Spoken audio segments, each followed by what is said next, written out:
The Brooklyn Nets have been in an upswing the last couple of years, ever since Sean Marks was named the GM of the organization, making some more than solid moves and good trades.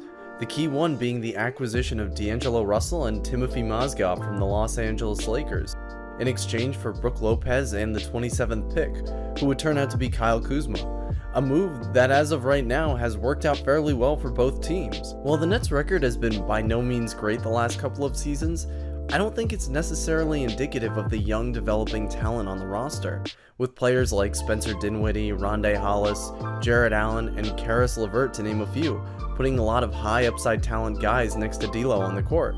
With the Nets' major focus as of right now acquiring and developing young players, it creates an environment where they're not trying to lose by any means, but they care more about their players growing as professionals and getting a feel for the pace of the NBA game, rather than winning per se, giving their players opportunity in the form of minutes that they probably wouldn't see on other teams in the league. I know this is a very bold statement, but given such a big chance to shine combined with his talent on the court, D'Angelo Russell has a legitimate shot at being an all-star in the East. But to back this up, let's take a closer look at his game to get a better idea why. D'Lo's game is much more multifaceted than I think he gets credit for, and while I'd argue scoring is his biggest strength, he's a natural at facilitating the offense with a wide array of passes to get a teammate an open look.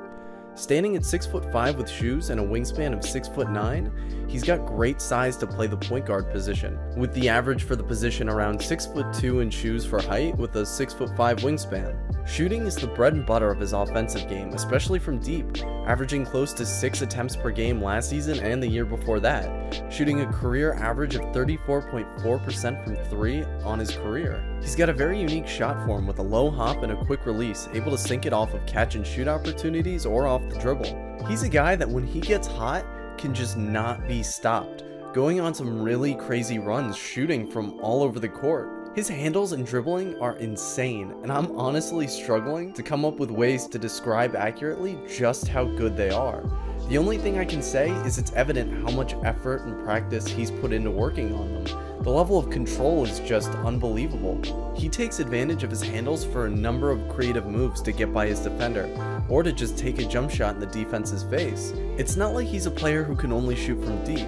He's got a good feel for the mid-range and can make those just as easily, so a lot of times he likes to inch his way forward with his dribbling where he'll pull up for a shot. He's not the quickest athlete by any stretch of the imagination, but it doesn't stop him from making it to the rim frequently.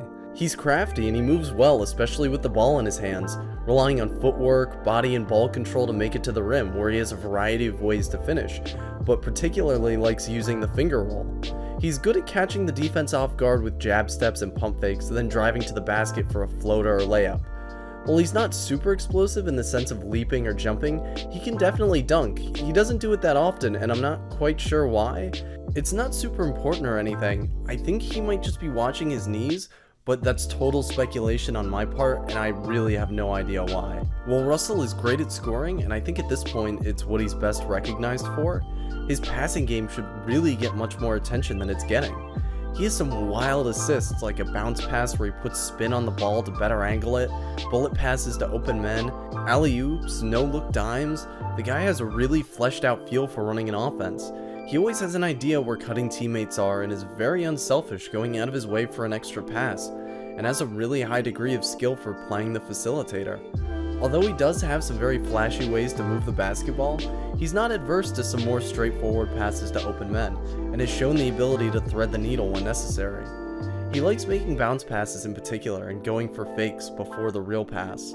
Somebody once described him to me as a slower James Harden, and while I'm not saying he's anywhere close to James, but I can definitely see the similarities in their playstyles, especially when in charge of an offense.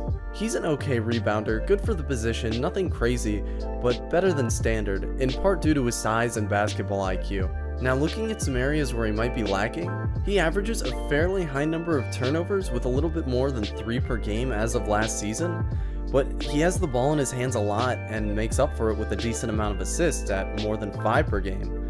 He's a bad defender, I really can't sugarcoat it. It seems to me like he just doesn't put in the effort for team defense or man-to-man, and when considering his feel for the game and overall athleticism, there really isn't much of an excuse. Looking back at the James Harden comparison, both have really advanced offensive games, but are generally lacking defensively. That aside, his fantastic offensive abilities make up for any shortcomings on the defensive end by a wide margin, and is by far still a net positive on the team. With all the opportunity he's been given in Brooklyn, barring any more injury problems, I have no doubt D'Lo is going to make a huge leap in his game next season, and with enough minutes in a weakened East, I think he has a shot at making it as an all-star. With the Nets trying to give the young team every chance to succeed in tandem with D'Angelo's crazy abilities with a ball in his hand, there's no reason he can't have a breakout year.